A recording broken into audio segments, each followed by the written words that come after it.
लेकिन राम भगवान थे ये मानने को नहीं तैयार है। अस्सलामु अलैकुम सामीन, 14 रमज़ानुल मुबारक की तारीख़ शुरू हो चुकी है। 15 अप्रैल है। सोशल इंडिया न्यूज़ में आपका खैर मकदम है।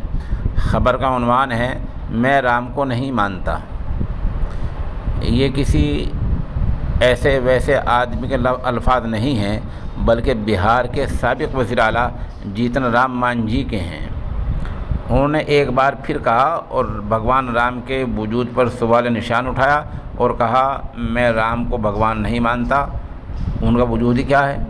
मांझी यही नहीं रुके, उन्होंने आगे कहा, पूजा पाठ करने से कोई बड़ा नहीं हो जाता। उन्होंने पसमानदा तबक़ात के लोगों को पूजा पाठ करने से बंद किया और कहा कि अनुसूचित जाति के लोगों को पूजा पाठ बंद कर देनी चाहिए। जो ब्राह्मण मांस खाते हैं और शराब पीते हैं, झूठ बोलते हैं, उनसे दूर रहना चाहिए। उनसे पूजा पाठ नहीं कराना चाहिए। शबरी के झूठे बेर को राम ने खाया था। आज हम लोगों के यहाँ कोई खाना खाकर दिखाए। बहरहाल मांझी ने एक बार फिर मुतनाज़ बयान दे दिया है और साफ साफ कहा, मैं राम को भगवान नहीं मानता।